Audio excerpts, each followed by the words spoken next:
قل إن صلاتي ونسكي ومحياي ومماتي لله رب العالمين.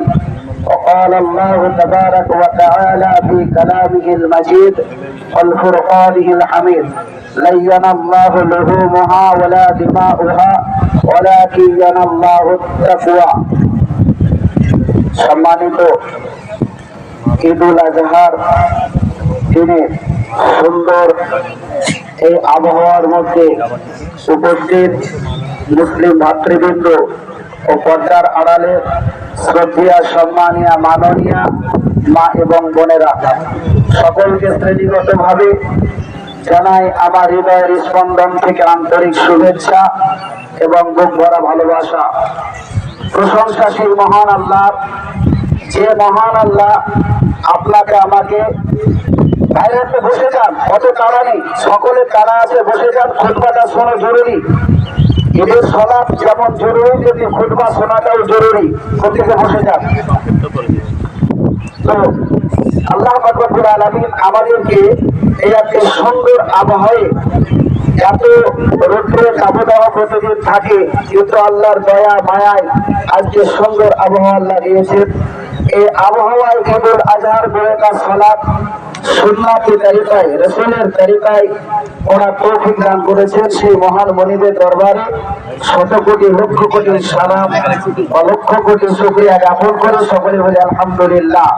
তারপরে পরে বিশ্ব মানবতার আদর্শবান ধর্মগুরু জনাবে মুহাম্মদ রাসূলুল্লাহ সাল্লাল্লাহু আলাইহি ওয়াসাল্লামের উপরে লক্ষ কোটি দরুদ এবং শান্তির ধারা অবতীর্ণ হোক। আমরা সকলে বলে আল্লাহুম্মা আমিন, আল্লাহুম্মা সাল্লি আলাইহি, আল্লাহুম্মা বারিক আলাইহি। আমি আপনাদের কাছে কোরআন মাজিদের 3টি আয়াতের উপর বিশেষ পরিবেশন করেছি আজকের দিনকে লক্ষ্য করে। আজকের দিন কেন এই কোরবানি ও আত্মবলিদান, আমরা কোরবানির জানোয়ার কেন জবাই করব এবং উদ্দেশ্যটা কি, আল্লাহ কি চেয়েছেন? আল্লাহ কি চেয়েছেন যে শুধু কোরবানির জানোয়ার জবাই করলে আপনার কোরবানির দায়িত্ব খতম হয়ে গেল, কোরবানির দায়িত্ব কর্তব্য শেষ হয়ে গেল, নাকি আমাদের তার পিছনে আরো কিছু করণীয় বর্জনীয় জিনিস আছে? এটা আমাদেরকে আল্লাহ পাক রব্বুল আলামিন কি শিক্ষা দিয়েছেন এবং আমার নবী জনাবে মুহাম্মদ রাসূলুল্লাহ সাল্লাল্লাহু আলাইহি ওয়াসাল্লাম এই আল্লাহর কথাটাকে আগে থেকে হযরত ইব্রাহিম আলাইহিস সালামের স্মৃতিচরণ করে, যেভাবে হযরত ইব্রাহিম আলাইহিস সালাম তিনি আত্মবলিদান দিয়েছিলেন, তিনি নিজের সন্তানকে জবাই করেছিলেন আল্লাহকে সন্তুষ্ট করার জন্য, মানুষকে সন্তুষ্ট করার জন্য নয়, লোক দেখানো নয়, জাতির সামনে শ্রেষ্ঠ উপাধি পাওয়ার জন্য নয়, স্বয়ং আল্লাহকে সন্তুষ্ট করার জন্য যিনি নিজের সন্তানকে আত্মবলিদান দিয়েছিলেন, সন্তানকে কোরবানি দিয়েছিলেন সেই মিনার মাঠে। গতকালকে আমাদের বিশ্বের যত হাজী সাহেব যারা হজের ব্রত পালন করতে গিয়েছিলেন তারা গতকালকে সেখানে ছিলেন এবং তার আগের দিন আরাফার ময়দানে তারা ছিলেন। তারা আল্লাহর কাছে দোয়া করেছেন এবং কোরবানির বস্তু সেখানে হযরত ইব্রাহিম আলাইহিস সালামের যেখানে কোরবানি হয়েছিল মিনার মাঠে, সেই মিনাতে আল্লাহ পাক রব্বুল আলামিনের নবীও সেই জায়গায় কোরবানির ব্রত পালন করেছেন। আজও তারা পালন করে। শুধু তারা নয়, সারা বিশ্বের মুসলমান, সারা বিশ্বের আল্লাহ প্রেমী মানুষ যারা আল্লাহকে ভালোবাসে, নবীকে ভালোবাসে, দ্বীনকে ভালোবাসে, সারা পৃথিবীর আনাচে কানাচে, সারা পৃথিবীর সর্বত্রে তারা আল্লাহকে রাজি খুশি করার জন্য আজকে তারা তাদের নিজের আত্মবলিদান দেবে, তাদের আত্মবলিদান দেবে, আত্মসন্তুষ্টি হবে। কিসের কারণে? কিসের মাধ্যমে? পশু জবাইয়ের মাধ্যমে। সে দুম্বা হতে পারে, সে উট হতে পারে, সে গরু হতে পারে, সে ছাগল হতে পারে, সে খাসি হতে পারে। যেগুলো হালাল বস্তু আছে সেই হালাল বস্তুকে আল্লাহর রাস্তায় উৎসর্গ করে তারা আজকে আত্মবলিদান দেবে ইনশাআল্লাহ। এবার আপনাকে বলি আল্লাহ কি বলতে চেয়েছেন, ইন্নী ওয়াজহাতু ওয়াজহিয়া লিল্লাযী ফাতারাস সামাওয়াতি ওয়াল আরদ হানিফান ওয়া আনা মিনাল মুশরিকিন। আল্লাহ বলছে তুমি আমার দিকে মুখ করে, আমার দিকে, ইন্নী ওয়াজহাতু ওয়াজহিয়া লিল্লাযী ফাতারাস সামাওয়াতি ওয়াল আরদ, আমার দিকে মুখ করে, আমার জমিনের উপরে দাঁড়িয়ে আমার দিকে মুখ করে তোমরা কি করো? তোমরা তোমাদের বস্তুকে, তোমরা তোমাদের জানোয়ারকে কোরবানি করো, জবাই করো আল্লাহকে সন্তুষ্ট করার জন্য। আল্লাহ আবার বলছে কুল ইন্না সলাতি ওয়া নুসুকি ওয়া মাহইয়ায়া ওয়া মামাতি লিল্লাহি রাব্বিল আলামিন। আল্লাহ বলছেন কুল ইন্না সলাতি, তোমার সালাত, তোমার নামাজ তুমি কোরবানি করো, তোমার নামাজ, তোমার যাবতীয় কর্ম তুমি পৃথিবীর মুখে করেছো, দান করেছো, খায়রাত করেছো, নামাজ পড়েছো, রোজা করেছো, হজ করেছো, যাকাত দিয়েছো। শুধু এটাই নয়, তুমি জীবনে যে পাপ করেছো, রাতের আধারে দিনের আলোকে গোপনে প্রকাশ্যে জানা অজানা যত পাপ করেছো, তুমি সবকে এক জায়গায় করো। করার পর কি করো?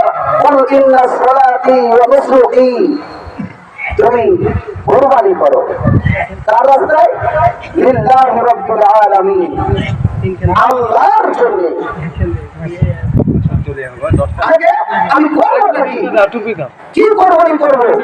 অতএব আমাকে আমার জীবনে বেঁচে থাকতে গেলে পরে এই জীবনটা অত্যন্ত ক্ষণস্থায়ী জীবন, অত্যন্ত সত্য সংকটময় জীবন। এই জীবনের কখন আমরা আছি কখন নেই আমরা কেউ জানি না। গত ঈদ উল ফিতরে যত মানুষ এই আমার ঈদের মাঝে উপস্থিত ছিলেন, হয়তো কিছু কমেছে, আমাদের কাছে নেই, তারা চলে গেছে। আমরা আজকে আছি, আগামীকালকে থাকবো কিনা আমরা জানি না। আমরা আজকে আপনাদের সামনে আছি, আগামী ঈদুল আজহা, ঈদুল জুহা বা ঈদুল আজহা পাবো কিনা জানি না। মানুষের জীবনের কোন নির্দিষ্ট সময় সীমা নেই। আল্লাহ যখন তার নির্ধারিত সময় দিয়েছেন, সেই নির্ধারিত সময় আপনাকে আমাকে পৃথিবী ছেড়ে চলে যেতে হবে। তাহলে যাওয়ার আগে আমি কি নিয়ে যাব? আমি যাওয়ার আগে আল্লাহকে কি করে সন্তুষ্ট করবো? আল্লাহকে সন্তুষ্ট করা, আল্লাহকে পাওয়ার, এটা একটা উত্তম মাধ্যম যে আল্লাহর রাস্তায় পশু কোরবানি করা।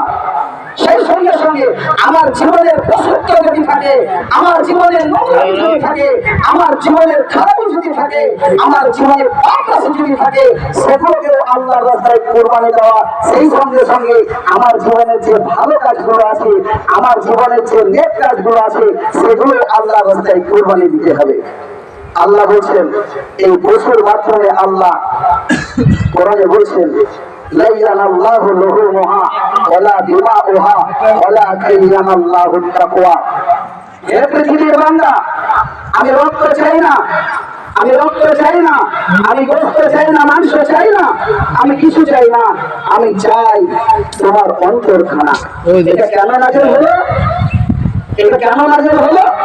এক যুগে ওই কোরবানি করার পরে আল্লাহকে পাওয়ার জন্য কাবা শরীফে কিছু মানুষ তারা ওই চামড়া আর গোশত দিয়ে যেত, যে আমরা তো কোরবানি করছি, আমার আল্লাহ কি পাচ্ছে? আল্লাহ কোথায় আছে? আল্লাহ তো কাবা শরীফে আছে। এই ভুল ধারণা মানুষের ছিল, তাই তারা সেই মাংস এবং চামড়া তারা দিয়ে আসতো। আল্লাহ পাক রব্বুল আলামিন এটাকে বন্ধ করার জন্য আল্লাহ আয়াত নাযিল করে বললেন লা ইয়ানাল্লাহু লুহুমুহা ওয়ালা দিমাউহা ওয়ালাকিন ইয়ানাল্লাহু তাকওয়া। হে বিশ্ববাসী মুসলমান, আমি তোমাদের রক্ত মাংস কিছু চাই না, আমি শুধু চাই তোমাদের আত্মা। আমি শুধু তোমাদের